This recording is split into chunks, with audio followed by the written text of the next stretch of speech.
Welcome to Don't Quote Me on That. One day we will have an intro, but today is not that day. Hello, hello, hello. I'm Kalina. And I'm Elanor.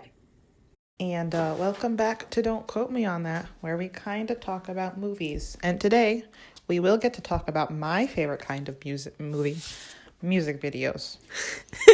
Which, funnily enough, I never watch. Yeah, we're also starting, I guess we can call this a series. Can we call it a series? I want to call it a series because I'm very hopeful we will do this again. But given our track record, I feel like we should wait until we've done 2. That's fair. Then today we're just doing something we thought would be fun. Which is the whole show, really. Yeah, this whole thing is just things we think is going to be fun. And sometimes it's fun. See, what happened was one time this guy was like, "Hey, Kalina, your housemate seems really cool. You should do a radio show with her." And me and my housemate had nothing in common and never spoke to each other, even though we had like 5 classes together. That is not true. You and your housemate we had those in common, and sometimes we would sit next to each other because we were the only 2 people that we knew in those classes, in that one class. That's not us having things in common. That's called necessity. I'm sorry, did we not have that class in common? Did we not have all of those assignments in common? Did we not have all of those lectures in common? Okay, we had a few things in common. We also had a house in common. And I was like, I'll ask, but she's going to say no. And then she said yes. And the only thing we had both seen and remembered was Twilight. And then it was all downhill from there, but we had fun. We do. We have a lot of fun. And we subjected a poor 15-year-old boy to the plot of Twilight. Still the best show we've ever done. By a country mile. Okay, anyway, what are we talking about? So today we are talking about My Chemical Romance. And the way that we have decided to do this is take their first song, or at least one of their first songs, and then their latest song. And we also picked one in between them. We're not going to call it a middle song. What we did, and hopefully what we will do in the future, is whoever has the most feelings about the band picks their favorite track, essentially. So in this case, Kalina picked a track kind of from the middle. And we're gonna talk about it. We might do some comparisons. We might do some complaining. We might do some praising. We're just gonna go through it. You have to listen to the episode to find out. You will. We will also have to do the episode to find out, because shockingly, we don't record these intros once we already know what we're talking about. We just hope. Which is also how I write my essays. And it's a shock I've gotten this far. Listen, you got a degree, don't you? But I do. I'm about to have 2. For some background, for those of you who may not know, My Chemical Romance started in 2001. And then they went dormant around 2013. And I believe it was either late 2019 or maybe early 2020. I'm not sure. They announced that they would be going on another tour. And I believe, yeah, so they announced they were going on a tour. I don't think they had any music then. And then obviously 2020 happened. The COVID pandemic paused a lot of things. And a few weeks ago, we got the first new music from My Chemical Romance in quite a long time. Yeah, so May 12th, they released their first new song since 2014. That is the song that we will be talking about for the latest, because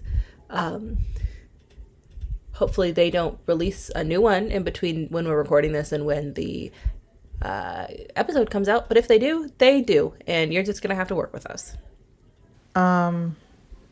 Yes. I didn't realize it had been by a few weeks. Well, don't worry about that. Don't worry about that. I would like to preface this episode by saying Eleanor and I were not My Chemical Romance kids. That wasn't like our shtick. No.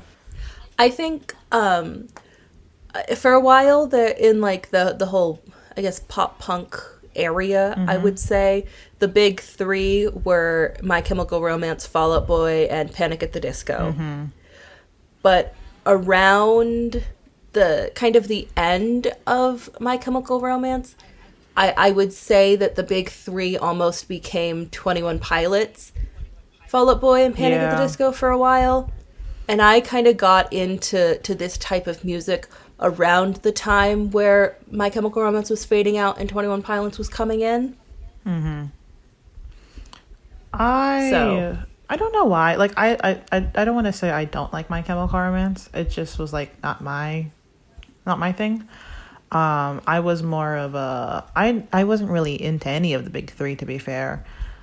But I was like a Pierce the Veil, Sleeping with Sirens kind of middle school emo. So like I definitely like heard My Chemical Romance and definitely was like in the space, so to speak.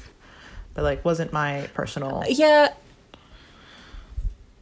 I don't think I ever like intentionally listened to them until we decided to do this this show. We had this idea because I mean, kind of similar to Kalina, I was existing, or at least my music taste kind of exists around the same place. But I'd say my big three were definitely One Direction, Fall Out Boy, and that's it for a while. It would switch between 21 Pilots, Panic at the Disco, and 5 Seconds of Summer. So, like, I think I'm just a little bit too poppy for My Chemical Romance. Also, I was talking to one of my friends, and I told them about this idea, and they said, you'd probably like some of the stuff off of their Danger Day albums, or their Danger Days album, because it's their poppiest, and you're basic. Which is mean, but also very, very true. I never listened to them intentionally either, but about, sometimes you'll like get back into like your middle school phase. About like once or twice a year, I'll like go on a Pierce the Veil rampage on YouTube again, and like they obviously pop up kind of in association. And then also about once a year, I do really like My Chemical Romance's first album. I happened upon like, sometimes like people just upload the whole album as one YouTube video. So I happened upon it on accident one time. And I don't like listen to it actively, but like about once a year, I will just put it on and kind of have that on a loop for a couple days. I like the vibe of it, but like I wouldn't say I like am paying active attention, I like it'll pop up my recommended. I'm like, oh, that is good. Yeah. Anyway. Their first album is called I Brought You My Bullets, You Brought Me Your Love. Which, first of all, that title just goes hard. I'm sure Eleanor has thoughts about that. I can hear her thinking. I do have a lot of thoughts, and I'm really sorry. I want to say it. We're going to offend some people today, I feel like. We're going to offend a lot of people. I feel like what I imagine a lot of people feel about Taylor Swift, in that you can't deny that the writing is done well. It's just not a style, like the lyrics, it's just not a style that I like. I can definitely admit that they have a lot of talent, and the lyrics are all crafted very nicely. And I think especially the songs we chose, you can tell that they kind of They can craft a story, and they know what idea they're trying to get across. It's clear why they're popular. It's just not. Yeah, it's not doing it for you, which is fine. Yeah, I always think the name of the album is I Brought You My Bullets, You Brought Me Your Gun, which I think would have been better. But that's just because I'm silly and I always go bullets gun. That makes sense. Yeah, I mean, yeah. I'm a simple woman. You really are. Honestly, that name is a little bit musical theater, which I think is really embarrassing for you. Moving quickly on. So the first song, so based on my very quick Google search, okay, I would say minute tops I put into effort here. The first song, it seems that they wrote, and not even they, but Gerard Way, who's the lead singer and kind of the main guy in My Chemical Romance, wrote was Skylines and Turnstiles. And basically, the story goes that he started the band because of 9/11. He just felt like, obviously, 9/11 changed a lot of people's lives, changed the nation's lives, you know. But he because of 9/11, he felt I have a quote from him. I saw an interview, basically, where he said that, like, music was the thing he wanted to do and, like, he really wanted to pursue. So after 9/11, he wrote this song, and then he kind of got the band together. And this song is on their first album. Elanor and I saw, like, a couple of their first singles from the first album, and I don't remember if this was one of them, but as far as I could tell, this was the first song ever written for the band, or for the entity that would become My Chemical Romance. So the first song we're going to talk about is Skylines and Turnstiles. Yes. So this may not I want be Elanor their to go first for all of these. single as a band. Why do you want me to go first? I know why you want me to go first. Okay. So. No, I was trying to get, like, the first song ever, because I feel like first single is, obviously that's very crafted. It's like, different. Especially, like, yeah, so. Yeah. Yeah. So, according to the Genius page, that this is their first studio single. And also, I don't Kalina mentioned 9/11. Gerard Way, the front man, he actually, like, was in New York, like, witnessed it. Yes. It wasn't just, so, which is kind of important. I saw some towers fell. I saw an interview. Yeah. So, like, understandably impacted him quick. incredibly. Yes. Yeah. Normally when we, like, listen to an album, we don't, at least I don't think Elanor does this too, but I try not to look at the lyrics. I try to, like, take it in. But for this, I did look at the lyrics just because I wanted to be, like, very clear about what was, you know, happening in every song, and kind of, since we're doing, like, their first and latest, kind of see a progression. So I did look. I was on Genius too, looking at the lyrics as I was listening to the songs. Oh. I always have the lyrics up just because I'm deaf, honestly. But I won't, like, click on any of the, like, explanation points, and I do my best to ignore the little, like, blurbs they have about it. Yeah, I did just look at them just for some clarification, because I felt like this was a bit more important to be sure what was happening.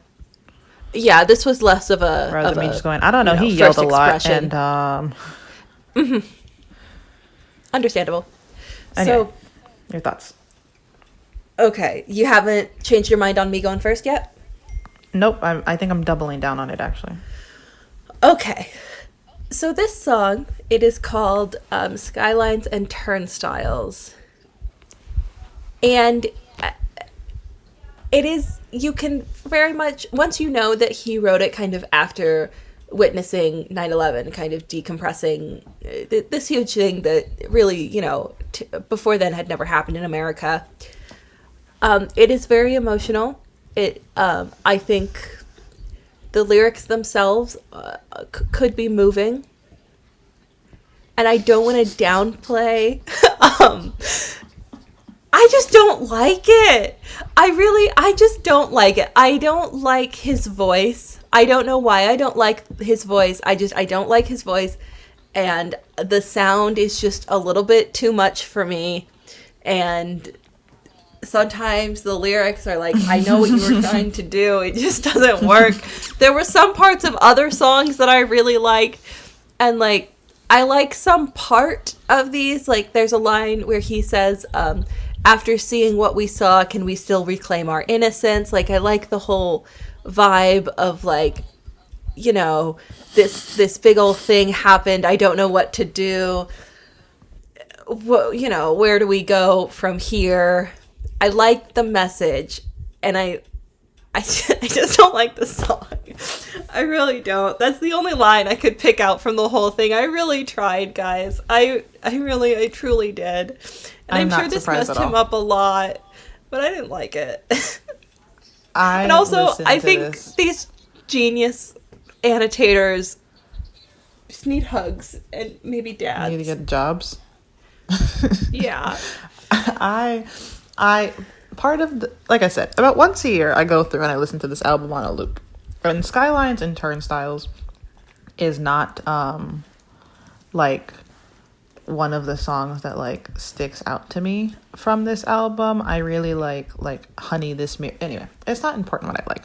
I heard this song and remembered both the reason I like the album and listen to it once a year, and then the reason I only listen to this album about once a year is just very clear in this song. Like, if you've heard any song off this album, they all kind of sound the same. My Chemical Romance, I think, has a very clear sound, and this is their like, again, knowing what it came off of 9/11, the chaos of the sound makes sense, but like it's very clear, and I think it's hard for me to like describe. You either, like Elanor said, she didn't like it. I think you're either gonna like it or you're not. It's just gonna be your vibe or not. I do think the song kind of captures this feeling of being helpless or stuck very well, because it's so chaotic. Like I said, it's the audio version of throwing everything at the wall and kind of seeing what sticks. Because yes, I would agree with that. Like, he's like not screaming, but he's like yelling, kind of. He's like yelling, singing. And about that quote I mentioned earlier. That's another thing. Like, I really don't like he always wanted to do yelly singing. Yeah. I remember, I was, listen, I turned this on and I was like, oh, Eleanor's not going to have a good time with this song. But, so I said maybe it's like, music was what he always wanted to do, so maybe it's less him throwing everything at the wall and throwing like this is his last hope, because like 9/11 changed him so deeply, and he was like, I have to do what I want to do, and like my dream, you know. So throwing your like ultimate hope at the wall and making it work because you don't have any other choice. Yeah, and you know the whole thing of like, you know, this could all be gone in 1 second. Like it for a lot of people it was, you know, why not just do the thing you've been wanting to do for forever, you know. Now, on a lighter note, Eleanor's gonna like my next note. He has a line. There's a line in the song where he says, "Hello, angel, where are you?" And, you know, if you're thinking about, I think this is a song that like you cannot remove from the context. Because sometimes songs are good without the context. With the context, I think this is one of those songs like the context is very important to have. So like he could be, you know, talking to the people who are in the towers. "Hello, angel, where are you?" And do you remember when we were in undergrad? You know where I'm going with this. And we were just bebopping our way through our little class. No problem. Everything was fine. And then our teacher was like, hey, you know what's a great idea? Yeah. Yeah, okay. Yeah. Let me play audio of a woman who's watching the towers fall and just no warning. Oh my god. So basically it was a lecture, I think it was a sociology class, and it was a lecture about how you can hear emotion through the voice. And she thought the best way to do this was to just Kalina and I were sitting in class, and then the slide changed, and we looked up, and it was just that picture where the one plane is about to hit the second tower, and the other one has already been hit, and it's just on fire. Oh, it was so much to deal with. And Kalina and I were barely alive when that happened. But at least a warning would have been nice. Yeah. Like, of course it's a tragedy and it's devastating. I'm not I'm not someone who would like see a photo and get terribly emotional about it immediately. Hearing this poor woman on the phone watching Lifetime as the second plane crashed was horrible. And then the lady was like asking us questions. She's like, because she started the class with, do you think you can hear emotion through sound? And everyone in the class was like, yeah. And we all said yes. Then she changes the slide. We're looking at this photo. We hear the audio. And mind you, it was like 2 clips. It was like the lady, I think just before, and then she saw the second plane, and then we talked about it, and then like she stopped, and then there was a clip of her watching the plane hit. And then afterwards, she was like, so do you guys think we can hear emotion through sound only? And we were like, The answer was still yes. yeah. But like, yeah, just a little more devastated when we were the first time she asked. I don't know. I thought that was a more lighthearted note, but she's crazy. In grade school, I had to watch, I don't know why I just called it grade school like I'm my grandfather. Anyway, I had to watch a whole documentary about people who decided to jump out of the building instead of, burn alive or to not alive. And somehow that was less traumatizing. On a lighter note, there's this episode of Law and Order where they find this skeleton in like a junkyard, and it's missing a finger, but it's got this fancy ring on its other hand. And then they're like tracking this ring down, and then it turns out the ring belongs to this lady who died in the towers. And they were like, yeah, we identified her because we found her finger. And they were like, damn, that's crazy, because see, the skeleton we got over here is missing that finger. And what happened was this guy murdered his mistress, and then this next morning towers got hit, so then he just carted her finger over and then pretended she died in the towers because that's where she worked. There's this really sad episode of Bones where they find this skeleton, and it turns out that the guy, he was, I think, a firefighter when 9/11 happened, and afterwards he was just like so messed up from it that he couldn't hold down a job anymore, and he basically became a fairly well-known homeless guy in this town, and he died, and nobody like had ever. What, Kalina, remember when we said nicer note? Oh yeah, no, after I finished my story I realized I don't know what that means. I can tell you another 9/11 Law and Order story. There was quite a few of them. No, it was about firefighters, so it's related. I think we might be going into okay, well, back to my point. I mean, I don't know my 9/11 usually talk, our tangents are funny, but now I'm just sad. Yeah, well, it's not going to get better. Please go back to your 9/11 talk. We're not quite there yet, but I figured. I did also like, there was a couple lines I liked. I liked the one Elanor mentioned, which was, and after seeing what we saw, can we still reclaim our innocence? A couple lines before that, he goes, tell me where we go from here, which, I think is a feeling probably everyone had seeing that happen. Mm-hmm. And then also, this was just picture, imagery wise, he says, inside that cave you call a chest. I thought that was very nice. And I think the song a little bit is kind of like looking for another person for comfort, but also providing them comfort, because both of, if you take it out of context, it's two people who maybe went through something life-changing together, but it affected them in different ways. And if you put it in context, obviously the country went through something life-changing, but not everyone was affected the same way, but it affected everyone, undoubtedly. Mm-hmm. Back to my whole, it's hard to describe the sound of this song. Like I said, if you've heard any song off this first album, they all kind of sound like that, not in a bad way, but that's the vibe.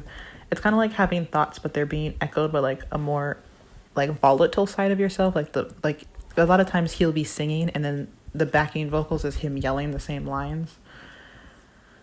Mm-hmm. And then he says, our memories blanket us with friends we know like fallout vapors. And I did read the Genius annotation for this one, actually, and it discusses from how, this is going to be said, it discusses how the ash from the towers was made not just of dust, but human lives. And that reminded me of this, I think it was probably the first spoken word poem I ever heard, which is what got me into, we going on these little loops sometime on YouTube, and it's by this guy named Mike Rosen, and it's called When God Happens. And it's about 9/11, and he talks about how it's a city covered in the ash of its own citizens, and how he was a little kid when it happened, and his father was a firefighter. And he talks about how in the morning he woke up and he went to the window and wiped his hand across the sill and watched his fingers turn gray and thought bodies. And then he also says, I wish you could run your hand through the dust on your window and wonder how the bodies got through the door. And it's not it's not the cheeriest poem, obviously. He talks about how his dad wasn't anywhere near the towers, but he didn't know that because he was just a little kid.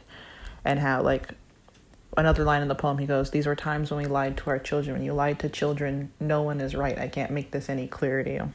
It's like, I think it's a very moving poem, but it is a little sad. But if you want to listen to it, it's very good. I would recommend it. Thankfully, those are the end of my notes on this song. And we can move on to something. Somehow this is cheerier, despite it being devastating. Oh, that was just kind of sad. Does the next song make you less sad? Not really, but we're gonna move on to it. My first note for the second song, which is called Ghost of You, and because I'm starting every single time, I'm gonna talk about it. Kalina's gonna say more, but Kalina chose this song. It is off their album 3 Cheers for Sweet Revenge. My first note from the song is, Kalina, are you okay? No. And just to remind everyone, the answer is no. This song is about a guy whose partner dies. Well, girlfriend, I guess, because we get some feminine pronouns in this one. Whose girlfriend and or wife dies, and then he is debating whether or not to kill himself to join her in the afterlife. And yeah, this was my favorite song of the bunch. But what? See? But I just feel like I should just listen, by comparison to the first song, it made me happier because the first song was depressing. Yeah, I guess so. I guess contemplating suicide is better than 9/11. Well, no, like I feel like if you listen to the first song, it's kind of hard to like separate it. But like this song, if you don't think about it too hard, it's okay. That's what I tell myself. I have a note. The very end of this song, he ends mid-sentence, and I was listening to this on YouTube, and I had autoplay on, and I don't know where it went next, but the next song it autoplayed started with a heartbeat monitor, and so I thought this song ended with a little bit of like you know, the beeping that happens when you die from a heartbeat monitor, but it doesn't. But the couple seconds where I thought it did, I really, really liked it. But that's not part of this song. So I just got kind of disappointed. The song is sad. I still don't like his voice. I don't know what it is. I still just don't like it. Did you or have you ever seen the video for this song? No, I did see the thumbnail for it on YouTube, and I decided that would be a lot. And I had just listened to the other song, and I wasn't really ready for that. That's fair. This is my favorite My Chemical Romance song. I love this song. I was very confused. It says it was released in 2005. Now, I did clear this up, but it still doesn't make any sense to me. Because if you look at the Wikipedia page for the song, it's like released in 2005, but it's on the 3 Cheers for Sweet Revenge album, which was released in 2004. And it's like, oh, it was a single in 2005. That doesn't make no sense, because it came out an album in 2004. That's just my personal beef. Unimportant. That's fair. Sometimes people do like post-album release singles, you know, for when you want a cheery summer song or like, something. But like the song with the album, but see, like the song didn't come out for the first time when they released it as a single. You see what I'm saying? No, I get it. I think Wikipedia usually pulls for the single, especially if you're looking at just the song. I don't know. But yes, no, I agree. That's kind of silly. This song makes me sad. Now, as everyone knows, and I say all the time, I do not watch music videos, but I do watch the music video for this. And the plot of the music video is basically they're soldiers going off to war. And so it's kind of intercut with like them at like parts of it is them at like a dance before they go off to war, I guess, for like soldiers and, you know, to meet pretty ladies, and they're dancing. And so My Chemical Romance is performing on stage in their uniforms. And then it's also intercut with them storming the beach in Normandy. Oh. Now, for reference, Gerard Way and his brother Mikey Way are in the band together. And then there's like Ray Toro, I think, and Frank Eero is the other guy, right? And so the four of them are part of this outfit going to Storm the Beach in Normandy. And instead of it being about him and a lover, it's about Gerard and his brother. It's about the four of them, but like the moving moment at the end of the video is about Gerard and his brother. Yeah, it gets great. And we know... Yeah, that's going to get you, Kalina. Apparently. I like him a lot. I never think I like my brother as much as I do. And then I see things about brothers, and I'm like, oh, well, that hurt my feelings a little bit. I love you, but you do always seem to remember how much you love your brother when you remember that brothers can die.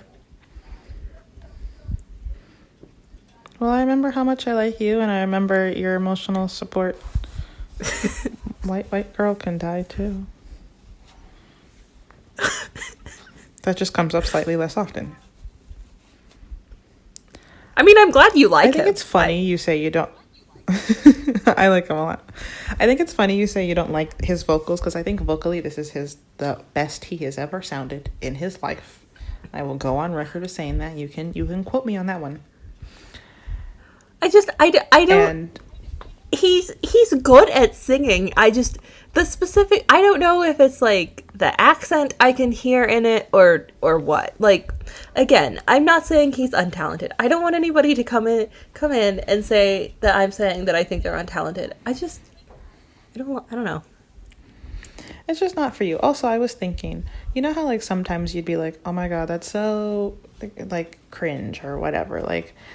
And like I was talking about the title for the first album and stuff. I think My Chemical Romance kind of, I was gonna say at first they walked the line between like being like leaning into the emo thing too much, but like I think the best way to say it is they are the standard. You know what I mean? Like they are the line. If something went like leaned into it more than they did, I'd be like, they're doing too much. I think Kalina and I mentioned this a lot, where like lyrics sound a little bit too like Tumblr deep, and some things I would look at and I'd be like, is that Tumblr deep in these songs? But then I'd read it again and I'd be like, no, because you can tell that they mean it. I don't know how you quantify that in any way, but like you can tell that they're not just saying it because they think it'll sound good, if that makes sense. Yeah. And I do very much appreciate that you can tell that you know, their hearts are in it. Yeah. And I think for lack of a better description, they kind of are the blueprint for that. But I also there's a couple songs I always think of when I hear this song, because I think it's kind of the idea of like not even death will do us part, like we'll be together forever, because he says the second line is, well, the opening lines of the song is, I never said I'd lie and wait forever. If I died, we'd be together. And that also makes me think of Work Song by our Irish man, whose name I will not say. He says, no grave can hold my body down, I'll crawl home to her. So even death won't stop me from being with her. And then also that sound it was pretty popular a little while ago. No Children by the Mountain Goats, I think it is. And he says, I am drowning, there's no sign of land, and you are coming down with me, hand in unlovable hand. So like even if the end is wretched, we are together forever. You're not getting away from me. A fun fact about me is, one time one of my friends was like, I think you should listen to the Mountain Goats. Here's some songs. And now whenever I get really, really sad, I listen to 3 or 4 songs on them on repeat. I have a playlist that's just a couple Mountain Goat songs and then a couple Lumineers songs that I save for trying times. And No Children is on it. Embarrassing that might make it better or worse. Please. I can't believe I'm going to say this on the internet. Every time I hear the line, you are coming down with me, hand in unlovable hand, I think about you and me. That's horrible. But like not in a sad way. But like Elanor, I always say Elanor is my life partner. I can't get rid of her, even if I tried. We're stuck together forever. I can confirm that. For the good and the bad. This is way worse, but when you hang up on this call, you're gonna go to Instagram and you're gonna look at something I sent you, and it's gonna make this so much more embarrassing. I cannot wait. Anyway, we've been here for almost 40 minutes, so I'm gonna finish my notes on this song. Yes, please. I wrote a lot about like the lyrics. I think, like I said, vocally, I think this is very good. Also, it's like 10 p.m. for me, and I'm trying not to wake up my roommate. I think you can really feel the despair when he sings. He's in the chorus, he goes, "You are never coming home," and kind of like repeats that. And he says, "And all the things that you never ever told me, and all the smiles that are ever gonna haunt me." And when someone dies, I think you both hold on to memories that you made together, but also this idea that you're lamenting the things that they will never get to do. Mm-hmm. So like when he says all the smiles that are ever going to haunt me, it's things, we had good times together, but also I'm never going to get to watch you, I don't know, get married or something, So like what you're missing out on. And so they have the chorus, and the chorus is a little shorter the first time they sing it. And then after the second verse, they expand on it. And he says, "And all the wounds that are ever going to scar me, for all the ghosts that are never gonna." And I like the bridge. So the song is fairly loud. And then in the bridge, it gets kind of slow and quiet before launching right into his best vocals. I know this whole song is his best vocals, but the best vocals in the song. And I think it really captures the feeling of loss. And I think it also reflects the tendency to go from, you're feeling okay. I think when you lose someone or you have some sort of devastation in your life, you might feel okay and you're like, okay, I'm finally getting better. And then it hits you all over again. Like you just have a bad day. Yeah. Or even like I saw this post the other day that was like, when you lose someone, you don't just lose them once, you kind of lose them all over again every time you remember that they're gone. Mm-hmm. Which, yeah, I agree. Not to embarrass ourselves, but one thing, I did watch Glee, right? Because I was bored and I have Netflix. And one thing I think that like one scene in Glee that always sticks out to me is after Kurt dies and his mom says his mom says before she lost him, she didn't understand how parents who lost children, how they could get up every morning. And she says, "But you do get up." And then she says something like, "And like for a split second you forget, and it's like everything's fine. And then every morning you wake up and have to remember again that you're a parent who doesn't have a child anymore." And then she starts bawling and I start bawling, and then we have to turn off the episode. Yeah. But unrelated, in the video they're off to war, blah blah blah, he's singing, they're having like flashbacks of them at this little dance, and then basically at the end of the video what happens is Mikey, his brother, gets shot and dies, and Gerard's like trying to reach him, but he's getting held back by other soldiers obviously, so he also doesn't get shot and dies. But there's a shot where it transitions from them, like it's shot from above and it's them standing on the dance floor or this like wooden, in like, looks like a wooden gymnasium almost. Mm-hmm. And then and then like water comes rushing in and all of a sudden they're on the beach. And I just think that's the sickest shot in the world. I could talk about this video for days, okay? I could talk about the end of the video for days. And then after his brother gets shot, him singing on all the shots of Gerard singing on the stage get kind of like this fuzzy effect on them.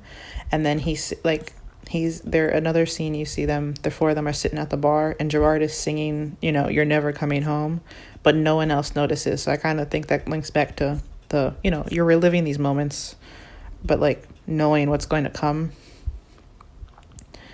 Mm-hmm. And then at the end of the video, he's being like held back from these other soldiers trying to get to his dead brother, and he's saying, "You're never coming home, never coming home." And I don't remember when we said this, but we said once that like grief sharpens your focus. I think we were talking about like, like someone dies and you're like, okay, well I have to get the funeral arrangement and blah blah blah. Like you kind of have to focus on one thing at a time. And the moment his brother dies, all he can think of is, oh, he's never coming home again. And like I guess if you take the video out of context of the song, like he's contemplating should he die to join his love. So it's like, you're never coming home again. Like that is the only thing that matters to me about your death. What can I do to fix that? Yeah. I don't think I should ever watch the music video for this. Oh, no, probably not. No. I think I did a very good job describing it. You get the gist. Someone dies. Kalina's really sad for a while. You did a great job, which is why I know I should. The lyrics for the song, I think, just compound all of that. Have you ever seen the video for Just a Dream by Carrie Underwood? No. I don't think I've ever even heard that song. Have you ever heard Just a Dream by Carrie Underwood? Oh Not my by Carrie God. Underwood. Okay.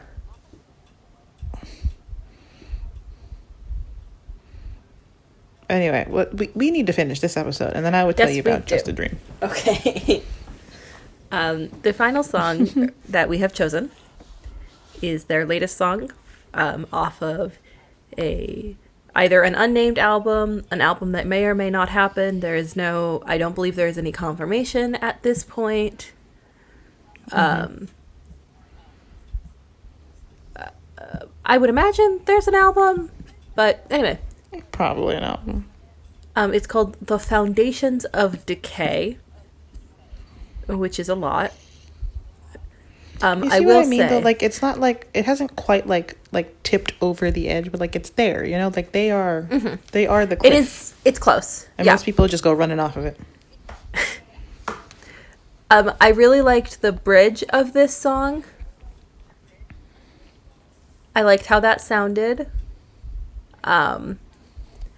And I did like that there's some callbacks to he talked about being there the day that the towers fell. So there's a nice little callback, and I think, not to get we have the same political, but I will say that kind of the despair of so much happening, and what the heck are we meant to do at this point. I do think that is a sentiment that works in 2001 and now, perhaps maybe a little bit more now. Again, not my sound. I liked a little bit of it.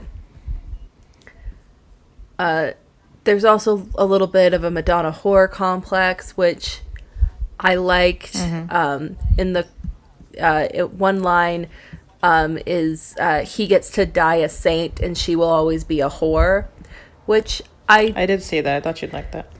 Yeah, which I did like. But I do think that this is it's good that you can hear it and tell that it's a My Chemical Romance song. Because Kalina said this a little bit ago, where like they kind of found their sound early and kind of, they've pretty much stuck to it, but not. To me, like, granted, I've only listened to these 3 songs, but it doesn't really sound like they've done it in a way that it sounds like, we know our fans like this sound. We know they like it when we do this certain thing. Let's just stick to it. It's just like you can kind of. At least I kind of feel like you can tell that this is just how they like writing songs, and it's not necessarily I think overdone, I guess. Yeah, I think there's a very clear, especially because we picked a song kind of in the middle, I think there's a clear progression in their sound without them, but they never like lose the essence of it. Like I think this is a lot quieter than the first 2 songs we listened to, for sure. Yes.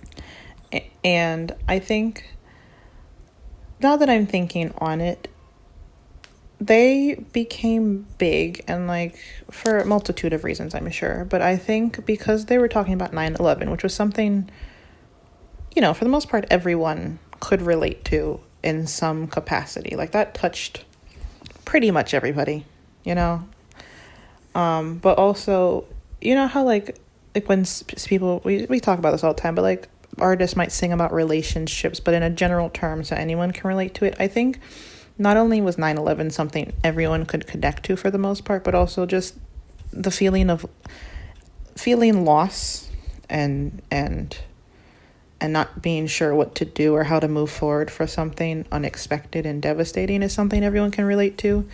9/11 was obviously that magnified, but I think like on a general scale, anyone could relate to it, even if they weren't impacted by 9/11. I really like the song. I didn't think I would. I think especially like as Americans, 9/11 was really big for us. I think perhaps other countries it might not have been big, but even like Kalina and I, we were both born just a little bit before it happened. But anyone, a little bit older than us, and even now, it just like it really just changed the country in a lot of not good ways. But so just I don't think people like even I don't really. Kalina and I never really lived in a pre 9/11 America, but like it changed a lot. Before I left America, I wouldn't have said it was as impactful in other countries, but I've been to a few countries since, and I've had a lot of people talk about how like they remember seeing that on the TV and how it changed their worldview. Like they couldn't believe that was happening, even though they weren't in America. So like that's why I said I think everyone was affected by it, because I think on a global scale, it one, so many lives lost, so that's devastating, and two, just something like no one would ever imagine that could happen. Except for in some countries where America made that happen just constantly, because America kind of sucks sometimes. But we're not going to mention that right now because we're talking about a band. But I was going to say, but even that, then some people, like, I've seen this a lot, not to get political, but I've seen this a lot with the war in Ukraine, where everyone's like, it's really good we're giving the Ukrainians aid, but why did, this country close their borders to refugees from the Middle East when all of a sudden they can open them now? So, like, not everyone might have been devastated by it, but, like, I think everyone definitely took something different from the event. Yeah, and I think, kind of on the similar vein, I think, especially like the aftermath of 9/11 for a lot of people kind of opened their eyes to maybe some hypocrisies that existed, especially like when the government is concerned. One thing, for those of you who have not caught on by now, Kalina and I did not go to college in America. I remember we had a lecture once, or maybe it was a small group, I don't know, but somehow 9/11 it came up a little bit more naturally than the last time we were talking about it. But one of the Americans in our class asked like how quickly after 9/11 happened did they know, basically, and obviously the lecturer was really the only person who was kind of alive and grown up enough to remember. But he talked about how like even in Ireland they were kind of glued to the TV, which I think was kind of, I don't know, that kind of stuck with me even to now, because I didn't realize kind of how big it was. Yeah. That's what I was saying. Before I left America, I would have been like, oh, that was like an American thing. Other people know about it, but like, I remember leaving and everyone was like, no, everyone old enough was like, no, I watched that and we were following it. Like, it's appalling. Anyway, moving on, not to get political. Wait. Yes. Never. This was slower than I was expecting. I wasn't expecting to like this song. There's a plane going by outside. We're just having a great time. I wasn't expecting to like this song. I was like, okay, they're making a comeback. It didn't feel like, to me, finding out they made new music, I thought was at first like just someone like the hoax or something, and then but to me it didn't feel like a ploy. Like sometimes when a band comes back, it kind of feels like it's just because like a lot of people asked for it, not because they want. And I did feel like it was genuine. He's kind of, I did mention in the first song he's like yelly singing, and I think in The Ghost of You he's like proper singing. So here he's like talk singing. So again, kind of a progression, and I think it fit the vibe of the song. And back to our reoccurring themes. I wasn't trying to get political, but I do think throughout their music there's a reoccurring theme of like war, or likening things to war. So like likening a relationship to a fight or something. Like, and then I forgot they had their whole Black Parade era where they dressed up in like little uniforms and, welcome to the Black Parade. What was that? Army. You know what I mean? Like, so that is a theme they touch on and build upon a lot. Instrumentally, there was a nice little build up in the pre-chorus. I thought that was very nice. And then he says, "Now, if your convictions were a passing phase," and I thought that line went really hard. I have nothing else to say other than that sounds great. If your convictions were a passing phase. And then after that he says, "May your ashes feed the river in the morning rays." And I say this all the time. This is a point I somehow managed to bring up very frequently, which is sometimes you have to kill your old self, and it's not a bad thing. So, like, maybe you have to kill yourself and use that to feed the river or feed your new life. It's okay to let go of what you thought you wanted and who you thought you were. Yes. And then, yeah, I also noticed the 9/11 reference, which is he was there the day the towers fell. So I did like that there was a nice full circle moment to their very first song. And I think, like, it is a very, it's kind of a very powerful reason to almost be pushed into making music. Mm-hmm. And I kind of like that you don't really get the sense, like Kalina said, that they came back just to kind of, because they knew it would be a cash grab, which One Direction will probably do in 5 to 10 years just for the money. Like, for this one, I don't know, I kind of got the sense that they came back because they were ready and passionate to come back and to be, not even like to be kind of one of the big three like we were talking about, but just to be making music again. Mm-hmm. I'm manifesting that I'm going to be the manager for the One Direction comeback because I have a lot of great ideas. I have heard maybe 5 One Direction songs in my life, but I think it would be hilarious. I agree. I like this series. This was fun. And I like My Chemical Romance a lot more than I thought I did. This was fun. Just real quick, a 6-minute song is too long. I think songs are best when they are 2.5 to 3 minutes. But this song didn't feel long, which I appreciate. I didn't realize it was 6 minutes.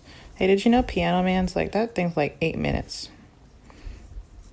To be fair, it does feel like it's 8 minutes. Yeah, that song feels like it's 20. Going on for but it's a good song. I could talk about that forever, but I won't. Oh, I know. We're almost at an hour. Closing thoughts, Elanor? Closing thoughts are, I liked the songs as much as I thought I would, but I was surprised that I was surprised that I liked the lyrics as much as I did, because I was a little bit worried that I would read them and think they were all just trying to be fake deep. But I do think you can tell that, you know, they take it seriously, and I think they're very good at crafting a story. And allegedly they do a lot of concept albums. Kalina and I will probably never go through an album, but I do appreciate a concept album.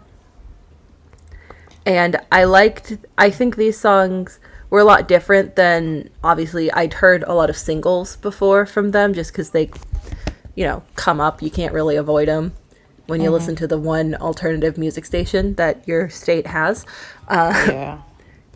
At least once a day. And I liked those better because they were poppier, but I think these were still fairly similar. You could still tell that it was from the same band, which you can't always do when you're looking at singles versus album songs. And I'm excited that all the little MCR fans will get to see them come back to life. Yeah. I like them well enough. Like I said, I didn't necessarily actively listen to them. I like them well enough, though. I thought I'm a bit more of a fan now, I think. And I might be more inclined to listen to them. But Eleanor's dogs are barking, so we're going to wrap this up.